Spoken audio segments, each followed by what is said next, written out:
Pai, em nome de Jesus Cristo, eu quero te agradecer de todo coração, pela oportunidade de estar aqui nessa noite. Eu sei que não sou digno, não sou merecedor do teu favor, da tua graça, desse momento tão precioso na tua casa. Não somos dignos. Mas o sacrifício de Jesus na cruz nos deu livre acesso, por meio do sangue de Jesus, por meio do Cordeiro, ao trono da graça de Deus. E é no nome de Jesus que nós oramos nessa noite, pedindo que o Senhor receba a nossa adoração, apesar de nós, apesar do que somos, apesar do que falamos, do que pensamos, do que fizemos, apesar de quem somos. Nós agradecemos porque o Senhor nos recebe. Pedimos que o Espírito Santo esteja lapidando o nosso caráter e modelando a nossa personalidade, de maneira que possamos, ó Deus amado, cada dia que passa, nos parecer com Jesus Cristo. Ajuda, Deus, a tua igreja a assim ser. Ajuda-nos, Senhor, em nome de Jesus, e recebe o nosso louvor, nossa adoração e a nossa gratidão nessa noite. Em nome de Jesus oramos e em nome de Jesus agradecemos. Amém. Graça e paz, irmãos. Amém. Vamos abrir as nossas Bíblias no livro de Apocalipse, capítulo 21, os versículos de 1 a 7. Vi novo céu e nova terra, pois o primeiro céu e a primeira terra passaram, e o mar já não existe. Vi também a cidade santa, a nova Jerusalém, que descia do céu, da parte de Deus, ataviada como noiva para seu esposo. Então ouvi grande voz vinda do trono, dizendo: Eis o tabernáculo de Deus com os homens. Deus habitará com eles, e eles serão povos de Deus, e Deus mesmo estará com eles. E enxugará os olhos toda lágrima, e a morte já não existirá, já não haverá luto, nem pranto, nem dor, porque as primeiras coisas passaram. E aquele que está sentado no trono disse: Eis que faço novas todas as coisas, e acrescentou: Escreve, porque estas palavras são fiéis e verdadeiras. Disse ainda: tudo está feito, eu sou o Alfa e o Ômega, o princípio e o fim. Eu, a quem disse, darei de graça da fonte da água da vida. Todos. O vencedor herdará estas coisas, e eu lhe serei Deus, e ele lhe será filho. Vamos ler novamente o 4, todo mundo. E lhes enxugará os olhos toda lágrima, e a morte já não existirá. Já não haverá luto, nem pranto, nem dor, porque as primeiras coisas passaram. Amém. Pai, em nome de Jesus, te damos graças, ó Pai, pela tua bondade nas nossas vidas. Pedimos que esses momentos nada possa atrapalhar a nossa comunhão contigo, ó Pai, e que os louvores aqui que serão ministrados possa ser um momento de louvor e adoração ao teu nome. Que possamos estar com o coração voltado a te adorar e te bendizer nesta noite, ó Pai. Não deixe que nada possa atrapalhar. Abençoa a vida de cada um aqui presente, a família de cada um aqui, aos pedidos que muitos fazem, alguns fazem, estão há anos, Senhor, pedindo alguma coisa a Ti, e nós pedimos que Tu possa providenciar, conforme a Sua graça, a Sua misericórdia, o Seu amor. Venha ao encontro desses pedidos que têm sido derramados, às vezes com lágrimas, que Tu possa abençoar a vida e o pedido de cada um. Abençoa os louvores, a palavra que será ministrada, a semana que está por entrar, ó Pai. Abençoe em nome de Jesus. Amém, Pai. Amém.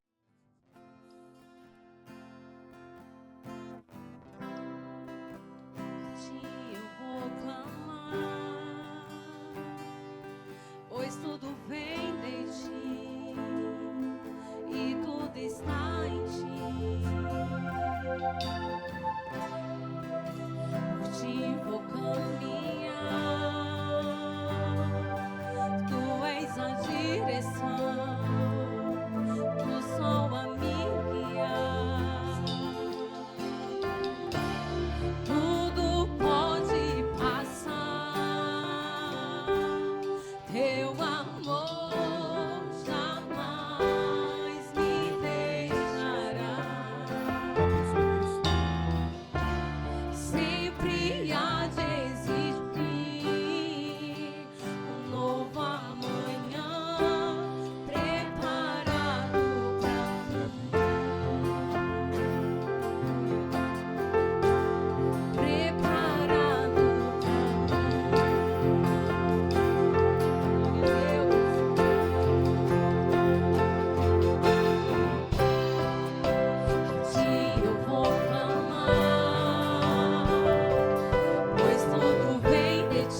Boa noite à igreja. A graça do nosso Senhor Jesus Cristo. Amém? Hoje eu vou falar diferente. Não vou dizer assim, alegrei-me como disseram, vieram à casa do Senhor, não, viu? Mas vou dizer, Ebenezer, até aqui nos ajudou o Senhor. Vamos abrir as nossas Bíblias em 2 Coríntios, capítulo 9, do versículo 6 a 11. Ebenezer, até aqui nos ajudou o Senhor. E amanhã Ele vai nos ajudar de novo. Depois de novo. Até chegar a nossa hora de partir ou ser arrebatado. Nós cremos nisso.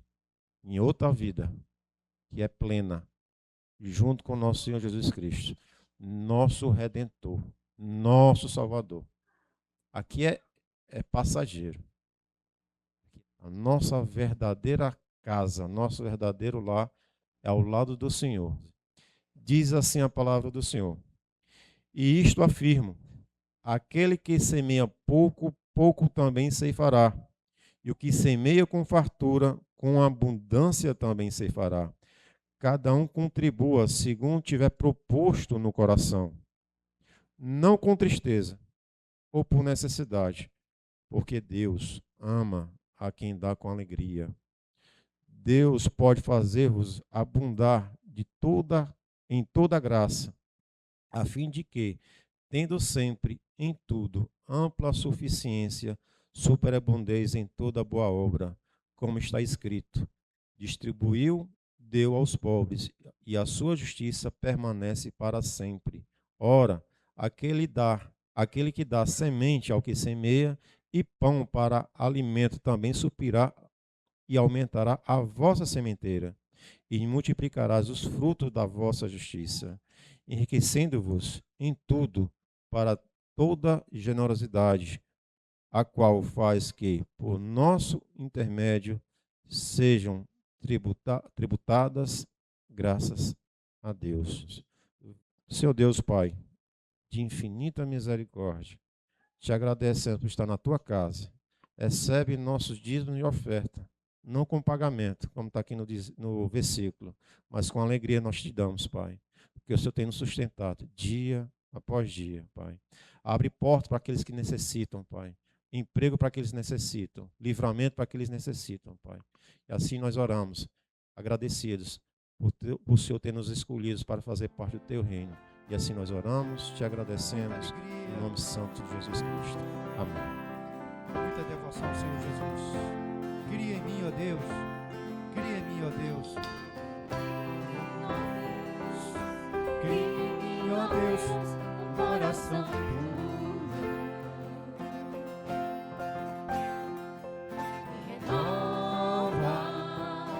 Renova o espírito inabalável. Não retire de nós o teu espírito.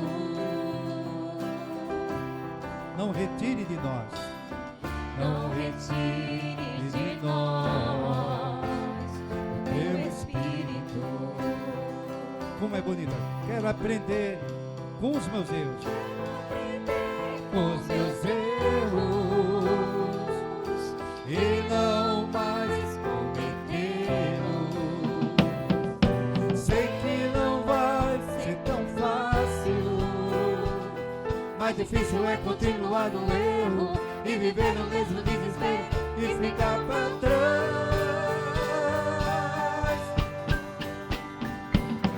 Eu quero ser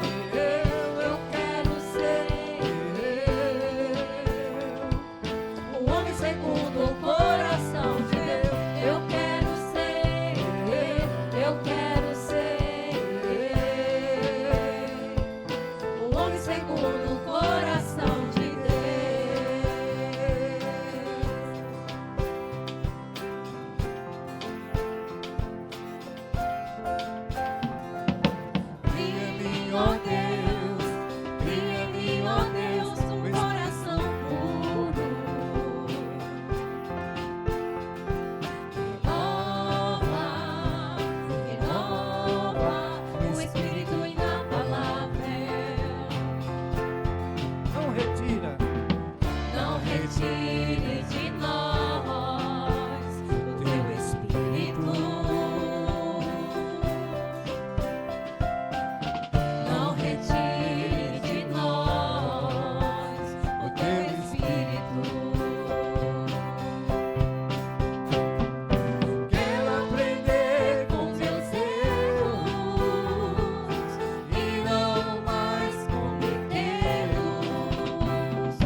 Então ele me disse: a minha graça te basta, porque o poder se aperfeiçoa na fraqueza. De boa vontade, pois, mais me gloriarei nas fraquezas, para que sobre mim repouse o poder de Cristo. Amém? Eu quero meditar com vocês hoje sobre esse texto. A minha pergunta é: você já aprendeu a lidar com o não de Deus?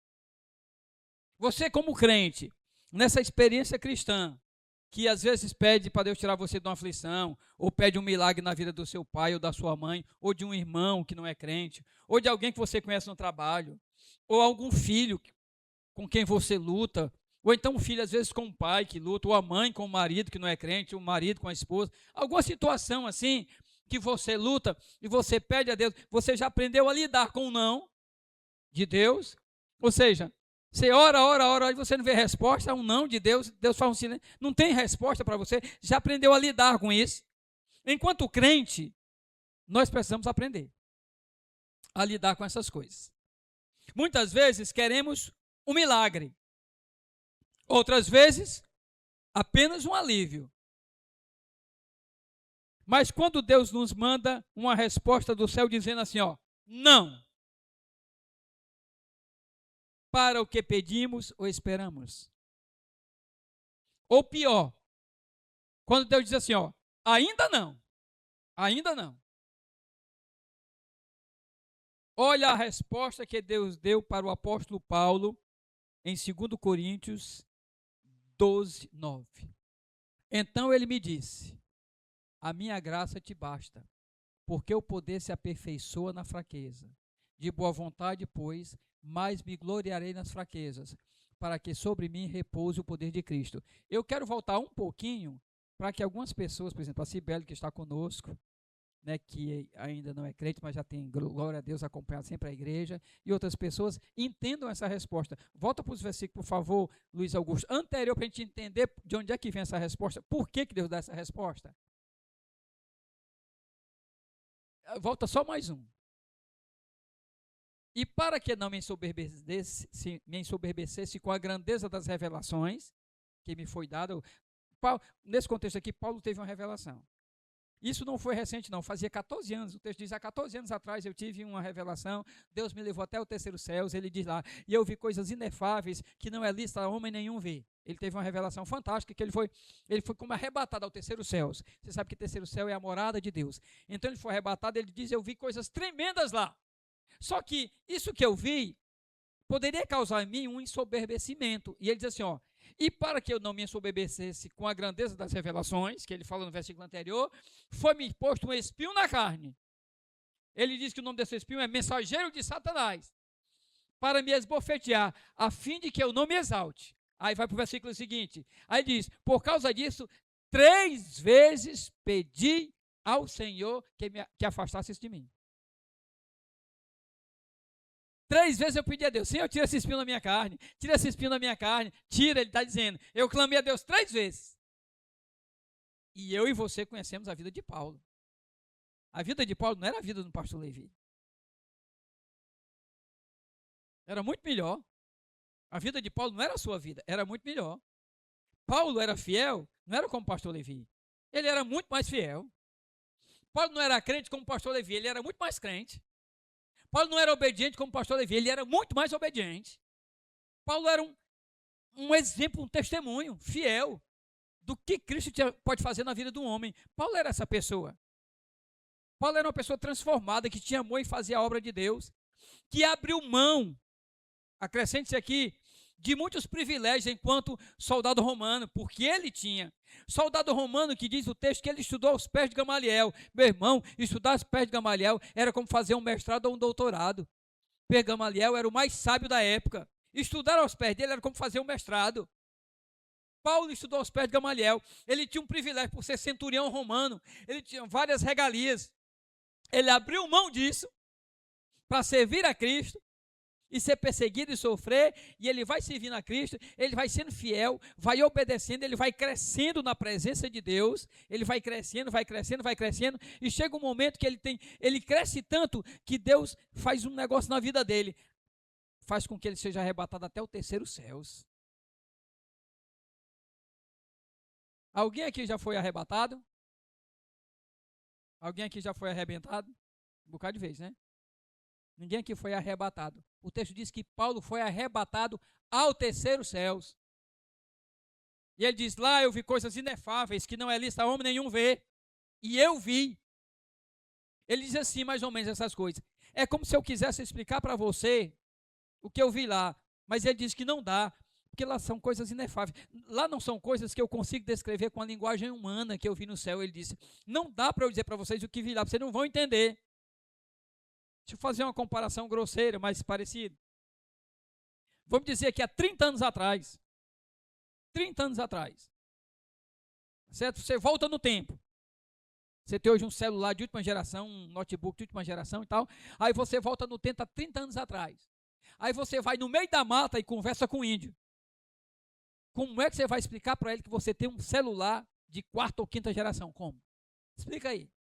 Se ele só conhece pedra, martelo de pedra e atrás de animal, corda, me explica como é que você vai falar para ele que você tem um celular ou um notebook de quinta geração, sexta geração. Como é que você vai explicar para ele? Como você vai falar para ele isso? Se ele não tem ideia, como é que você vai explicar? Paulo está falando uma coisa mais ou menos assim. Ele diz, eu fui para o céu, mas eu não posso dizer para vocês o que eu vi lá. Por quê? Porque vocês não vão entender. Ele diz assim, e eu não consigo nem explicar o que eu vi lá. Eu não consigo nem descrever o que eu vi lá. E Paulo foi arrebatado até o terceiro céu. Olha o grau de relacionamento que esse homem tinha com Deus. Arrebatado ao terceiro céu. Olha o grau de intimidade que esse homem tinha com Deus. Mas ele diz assim, eu poderia me ensoberbecer com isso. Para que eu não me ensoberbecesse, Deus colocou um espinho na carne. Ele chama esse espinho de mensageiro de Satanás, para me esbofetear, para me humilhar. E ele diz assim, ó, por 3 vezes eu pedi a Deus que, esquece as crianças, olha todo mundo para cá, fecha a porta aí. Eu sei que criança chama atenção e prende. Mas esquece a criança aí, tá? Porque Deus quer falar para você, amém? Amém, igreja? Deus quer falar para você, então esquece a criança. Então, Paulo, ele por 3 vezes pedia ao Senhor que afastasse de mim. Aí vai para o versículo seguinte. Aí Deus diz, então ele me disse, a minha graça te basta. Porque o meu poder vai se aperfeiçoar na sua fraqueza. Aí ele diz, se é assim, de boa vontade, pois me gloriarei nas fraquezas, para que sobre mim repouse o poder de Cristo. O que ele está dizendo? Eu entendi e aprendi com Deus uma coisa, eu pedi para ele me tirar o espinho. Ele diz, não, Paulo, a minha graça te basta. Porque você tem esse espinho na carne, e você é uma pessoa fraca, aí é que vai se manifestar o meu poder em você. Aí pode dizer, então peraí. Então quem diz assim, mais ou menos assim, então não tira mais não, deixa ele aqui mesmo.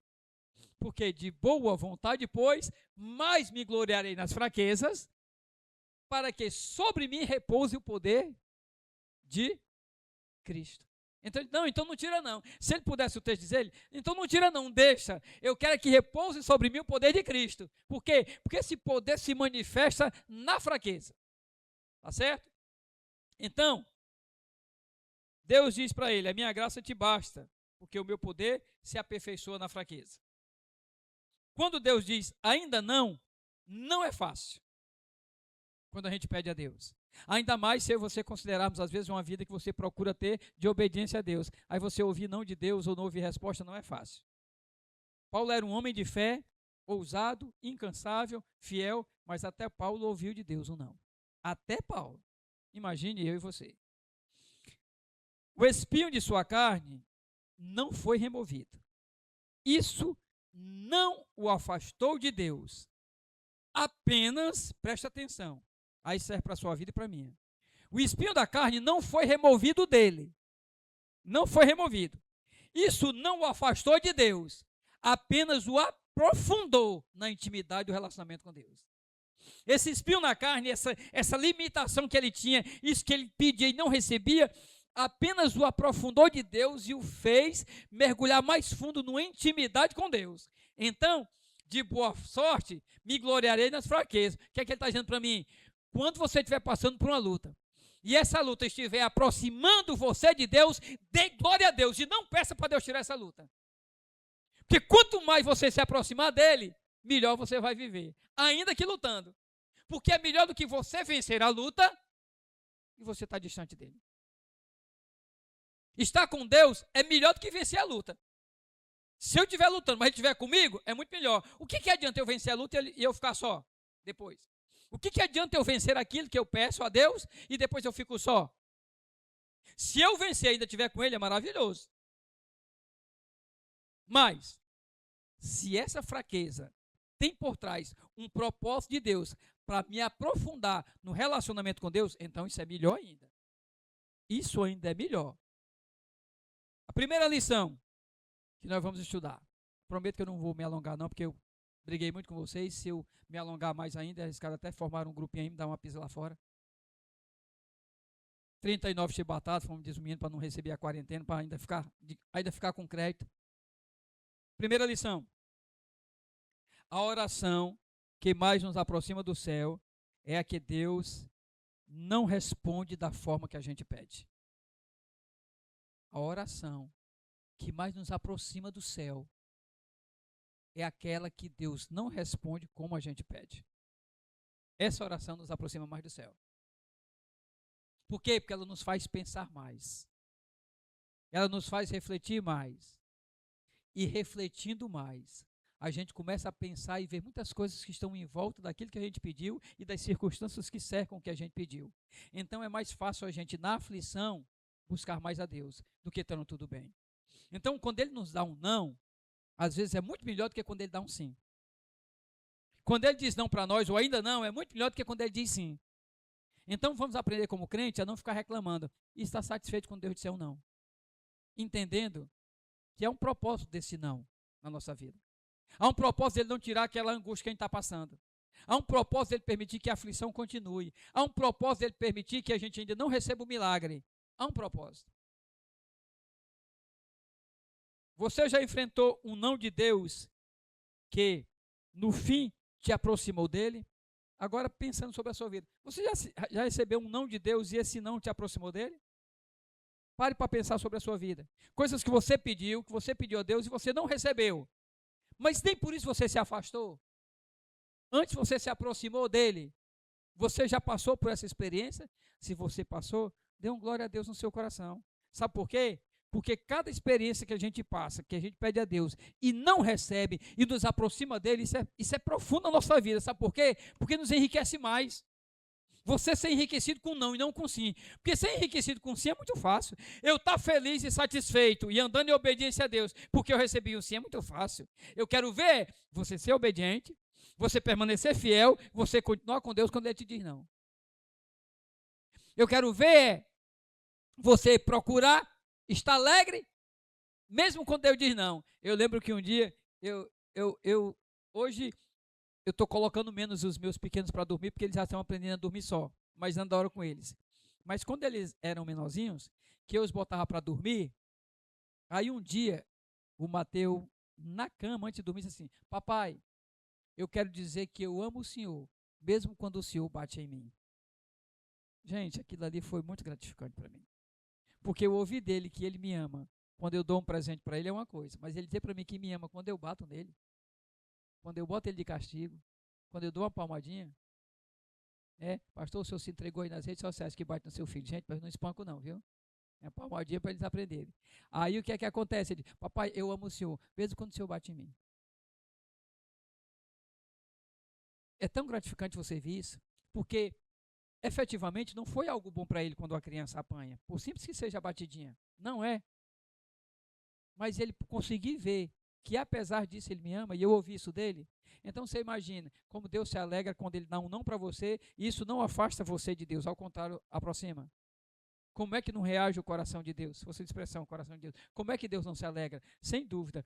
Então nós somos convidados a, diante do não de Deus, não se afastar, mas sempre procurar caminhar, sabendo que é um propósito, e em obediência. E como Paulo diria, aprendendo com Cristo. Segunda lição: Deus nem sempre remove o espinho, mas sempre oferece a graça. Deus nem sempre vai tirar o espinho, mas Ele sempre vai nos oferecer a graça. Ele não tirou o espinho de Paulo, ele disse: Paulo, a minha graça te basta. A minha graça na tua vida, ela é suficiente, ela é bastante para você. Você está enfrentando uma luta? Eu quero dizer uma coisa para você. Glória a Deus que você está enfrentando essa luta, mas dizer uma coisa para você, maior do que essa sua luta é a graça de Deus sobre a sua vida. Muito maior do que a luta que você enfrenta é a graça de Deus sobre a sua vida. Muito maior e muito melhor. E mais, ela ainda aproxima você de Deus. Não tem coisa melhor do que se aproximar de Deus, de andar com intimidade com Deus. O Salmo 25 diz isso, a intimidade do Senhor para os que o temem, os quais Ele dará a conhecer a sua aliança.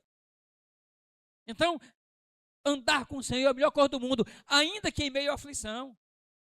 Eu contei para vocês essa história quando eu repito, eu me emociono, mas é porque eu vi um testemunho de uma criança. Quando eu cuidei de uma igrejinha lá na Vazinha, a Vazinha fica a 22 quilômetros de Aracati, e a irmã Inês sabe dessa, a Itaiçaba, né? Que a gente passa o rio. Gente, quando eu cheguei lá a primeira vez, eu contei para vocês já, mas vou repetir. Quando eu cheguei nessa igreja a primeira vez, alguém tinha me dito assim, ó, Levi, se você for para essa igreja, foi a primeira igreja que eu pastoreei no interior. Ainda era seminarista. Quando você for, você tem que ir tal hora, pegar o ônibus da Guanabara, tal hora para Aracati, porque se você pegar mais tarde, você vai ter que se virar para chegar lá na Vazinha. Mas aí eu disse assim, aí nesse dia eu peguei o ônibus atrasado, ó.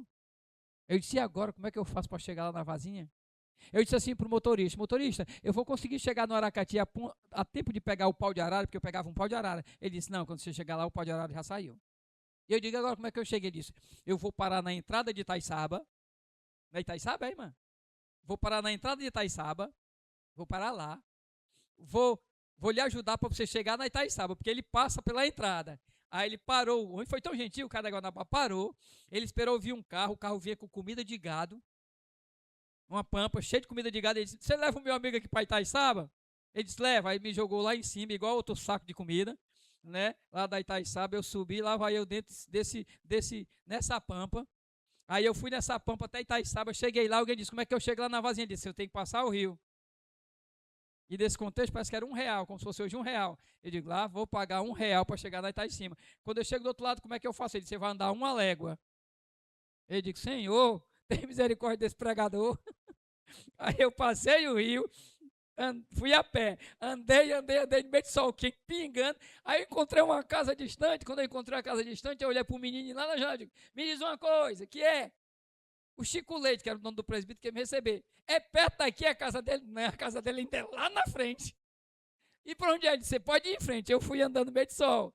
Ele sentiu dó de mim, eu acho, quando é feliz, disse, vambora que eu lhe levo de bicicleta. Eu digo, agora eu estou dentro. Aí subi na garopinha da bicicleta, ele me levou até lá, abriu a porta, eu entrei. Aí o Chico Leite tomou um susto, porque o pau de arara, que era para eu chegar, já tinha passado e eu não tinha chegado.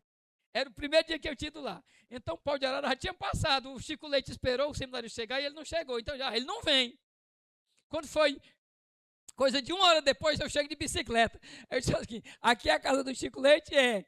E quem é você? Eu digo, eu sou o seminarista. Mas o pau de arara passou e você não chegou. Eu digo, meu irmão, quando eu disser que venham, chova canivete, eu chego aqui. Gente, eu fui de ônibus, de pampa, de barco, a pé e de bicicleta, para chegar no local de pregação. E eu digo para vocês, foi a coisa mais enriquecedora da minha vida ministerial. Eu aprendi muito mais nessa igreja, no meio do mato, do que nas igrejas na cidade, que eu pastorei durante 6 meses, 1 ano. E eu quero contar a história do Rafael. Rafael era uma criança de 8 anos, que fazia parte do coral infantil. Eu cheguei lá e eu fui ensinar teclado para eles, e eu fui também formar um coralzinho com eles. Porque eu quase não tinha jovem, eu tinha criança e pré-adolescente, não tinha muito jovem, e adulto, já passava para os adultos. Aí eu ensinava para as crianças o coral. Um dia, num desses dias que eu estava lá, eu cheguei lá, eu disse assim, quando eu estava chegando na igreja, eu digo, Rafael, vamos começar o ensaio das crianças, que eu ensaiava no sábado, para a gente fazer o culto à noite, e quando eu fazia o culto à noite, cantava, era um culto alegre, eu ministrava a escola dominical, depois da escola dominical eu voltava para Fortaleza. Quando eu estava ensinando Rafael, pastor, ele chamava de tio, né, ele seminarista, tio, eu não vou não porque eu vou pescar. Eu digo, oh meu Deus, no dia do ensaio o Rafael inventa de pescar, 8 anos de idade. Não, eu vou pescar. Vai pescar? Vou. Aí eu fui para a igreja, né? Quando eu chego lá, gente, o Rafael não vem hoje porque ele foi pescar. Aí uma menininha de 9 anos disse, não, tio, ele foi pescar porque eles não têm o que comer e ele não tem pai. Ele foi pescar para a mãe e a irmãzinha comer. Meus irmãos, aquilo acabou comigo. Foi pescar para comer? Foi. Aí eu comecei o ensaio. E eu fui ensaiando. 20 minutos depois que eu comecei o ensaio, quem chega? Rafael. Já tinha pescado, já tinha levado para casa e correu para o ensaio.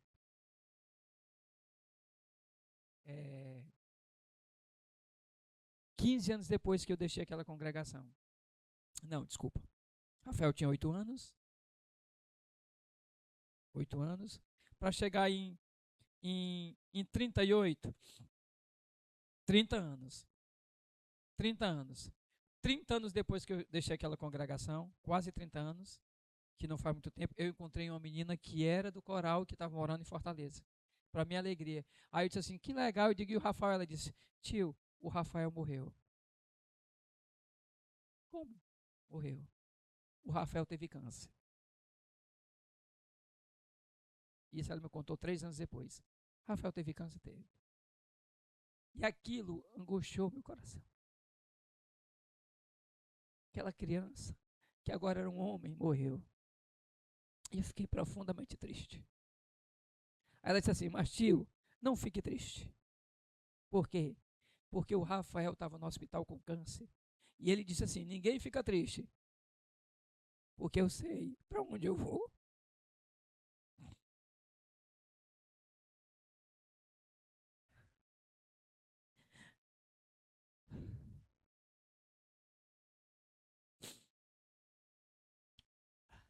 O Rafaelzinho disse, eu sei para onde eu estou indo. E assim, o que é que eu quero dizer? Deus não curou o Rafael. Deus não disse sim para a oração do Rafael. Nem para a oração de todas as crianças que oraram por ele. Deus não disse sim. Isso não o afastou de Deus. O aprofundou de maneira que ele agora tinha uma maior intimidade com esse Deus. O não que Deus dá para você te aproxima dele. Deus nem sempre remove o espinho, mas sempre oferece graça. A graça não curou nem Paulo e nem curou Rafael, mas sustentou, e isso foi bastante para eles. Terceira lição. Há dores que geram dependência. Há dores, existem dores no nosso ser, na nossa alma, na nossa vida, que geram dependência de Deus. E essas dores são fantásticas, porque Deus usa isso como uma forma didática e Deus tem maior alegria nisso. Quando essas dores no meu coração e no seu, no nosso ser, gera dependência de Deus. Sem o espinho, Paulo talvez se bastasse, mas com ele, Paulo aprendeu a depender de Deus diariamente. Então, às vezes o espinho, o não que a gente recebe, nos ensina a ter dependência desse Deus. E a melhor coisa do mundo é você viver na dependência desse Deus. A melhor coisa do mundo é você saber assim, eu dependo totalmente de Deus. Paulo tinha isso. Ele sabia que dependia de Deus. Por que ele sabia que dependia de Deus? Porque ele dizia o seguinte, para mim, o que é importante para mim, viver é Cristo e o morrer é lucro. E Paulo também dizia mais, não mais vivo eu, mas Cristo vive em mim.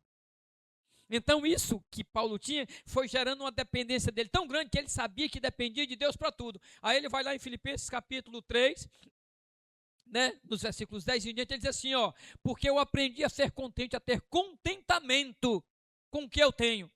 Eu aprendi a estar contente, a estar dependendo desse Deus, sabendo que tudo Ele faz na minha vida e com Ele eu sou capaz de enfrentar qualquer situação. Aí ele vai dizer, Filipenses 4:3, todas as coisas eu posso naquele que me fortalece.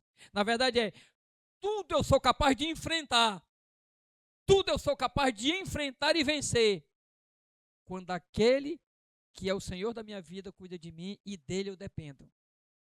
Todas as coisas eu posso naquele que me fortalece, naquele que me sustenta. Então, há dores que geram dependência.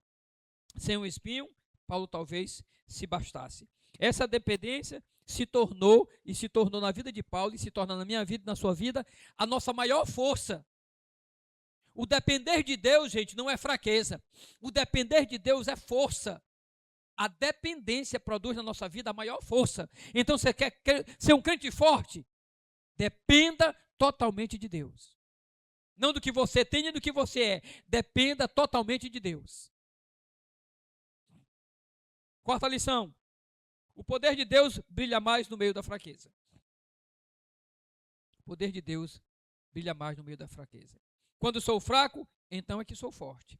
Foi no ponto de dor que Paulo descobriu a verdadeira fonte da força, a presença constante de Deus. Foi no ponto de dor que Paulo descobriu a verdadeira fonte da força, a presença constante de Deus na vida dele. Foi lá que ele descobriu. Às vezes nós passamos por aflições e lutas e a gente não consegue entender ou perceber que Deus está mostrando para você uma fonte de força. Qual é? A dependência dele. Quando você depende dele, você tem uma fonte de força. Onde é? Eu dependo do meu Deus. Então a minha vida está na mão dele. Eu entrego a ele, ele faz tudo por mim. Eu dependo dele para tudo. Eu sei que a gente não gosta de depender das pessoas nem de ninguém. A gente gosta de ser independente. A verdade é essa. Mas com Deus não é assim que nós somos vencedores. Nós somos vencedores quando nós dependemos de Deus. E fazemos dessa dependência a nossa maior força. Eu dependo de Deus. É Deus quem cuida de mim. É Deus quem me sustenta. Vou acelerar.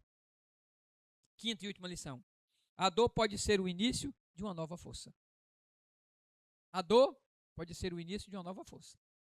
Aquele que Deus não tirou de você, você pode pensar que é algo que é ruim. Não, pode ser o início. Você pode começar a olhar para a vida de forma diferente e ser uma nova força na sua vida para lhe conduzir. Deus não desperdiça sofrimento.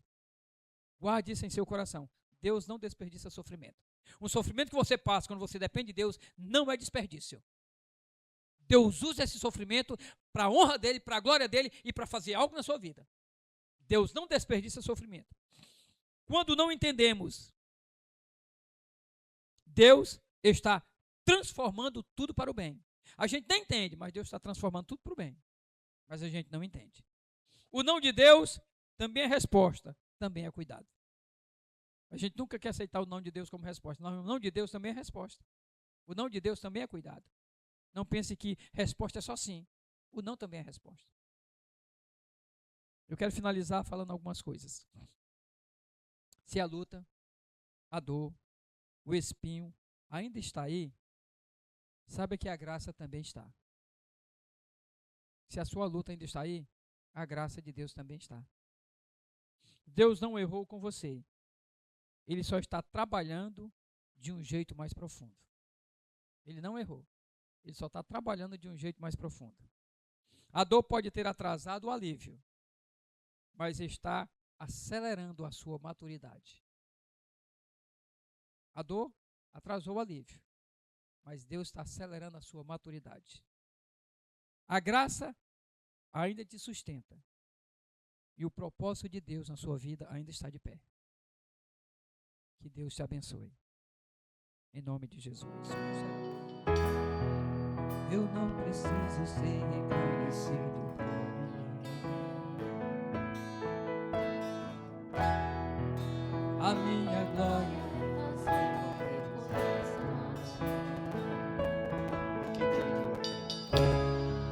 e que diminua eu, para que tu cresças, Senhor.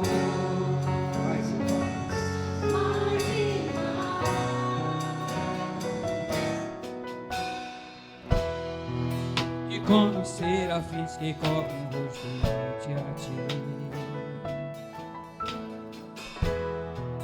escondo o rosto para que veja tua face e que diminua eu, para que tu cresças, Senhor, mais e mais.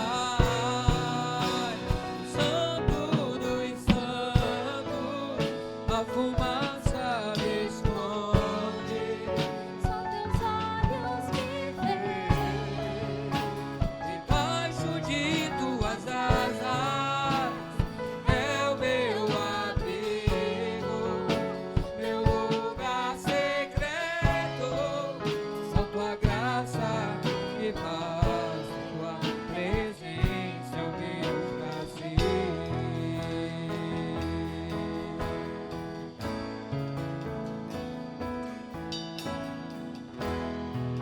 Eu não preciso ser reconhecido.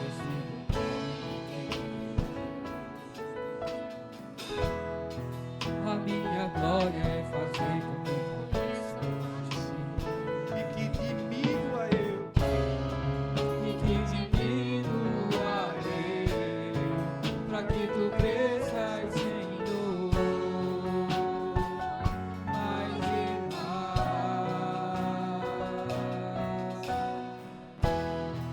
E como os serafins que correm ao vosso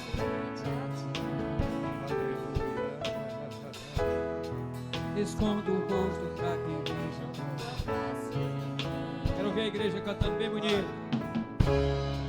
E que diminua eu, para que tu cresças, cresça, Senhor, mais e mais.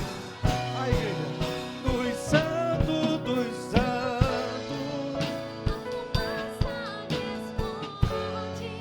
só teus olhos me veem, debaixo de tuas asas. Meu lugar secreto, só tua graça me faz, tua presença é o meu prazer. No santo dos santos, a fumaça me esconde, só teus olhos me veem. Só o olho de Deus. Debaixo de tuas asas é o meu abrigo, meu lugar secreto. A tua graça é a coisa mais preciosa, Deus, que temos. Em nome de Jesus. Nos faz viver, ó Deus, na dependência dessa graça todo dia. Nos faz, ó Deus, confiar no teu cuidado. Nos faz confiar, ó Deus amado, que há um Deus que cuida de nós, que nós não somos órfãos. Nos faz confiar, ó Deus, nesse cuidado, mesmo, ó Deus, quando tudo disser que não. Quando tudo parecer que não, nos faz confiar nesse cuidado e depender desse cuidado, entendendo que a tua graça na nossa vida, ela é melhor do que a própria vida, Pai. Senhor, em nome de Jesus, que essa igreja, Deus, desperte naquilo que precisa despertar. Acorde para um compromisso maior contigo, com a tua palavra, para uma vida com Deus. Senhor, derrama graça e favor sobre essa igreja, sobre o teu povo, sobre cada um que está aqui. O Alexandre não está aqui, Senhor, tem misericórdia dele, o ajuda, Deus, liberta esse homem da droga, Pai, abre as portas para que dê tudo certo, enviar ele, ó Deus, para aquele centro, ó Deus amado, que vai cuidar dele. Senhor, em nome de Jesus Cristo, em nome de Jesus, abençoa a tua igreja, o teu povo, cada um que está aqui nessa noite, os que ainda não são crentes, novos que estão caminhando na fé, abençoa, Deus, abençoa de uma forma especial a Cibele, em nome de Jesus, abençoa o Rodrigo, em nome de Jesus, Pai, guarda de todo mal, derrama bênção sobre a sua vida, sobre a vida de todos que estão aqui nessa noite, Pai. O Davi não veio, nem a irmã Kelly, abençoa onde estiverem, guarda e protege, derrama bênção sobre a tua igreja que está aqui nessa noite reunida, em nome de Jesus, derrama bênção sobre a tua igreja, Pai, em nome de Jesus, nos concede uma semana em paz, debaixo da graça, do favor e do cuidado do Senhor, e faz, ó Deus amado, que o nosso coração se incline, ó Deus, se incline para a tua vontade, para obedecer ao Senhor. Muito obrigado, ó Deus, pelo favor imerecido, ó Deus, que é a tua graça sobre a nossa vida. Continua nos guardando na tua presença, guardando o nosso lar, nossa casa, nossa família, no temor do Senhor. Abençoa essa igreja para que ela, cada dia, Deus, diminua e o Senhor cresça na vida dessa igreja. E tudo seja aqui para a glória de Deus. É a nossa oração em nome de Jesus.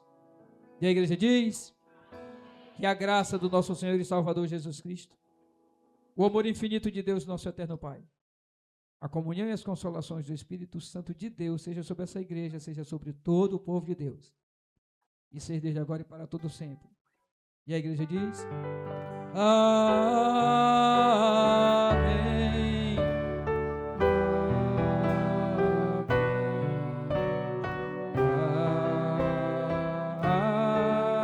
Amém.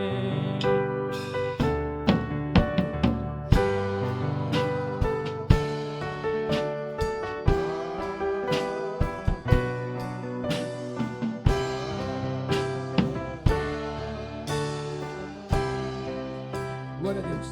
Deus abençoe a todos com uma semana cheia de paz.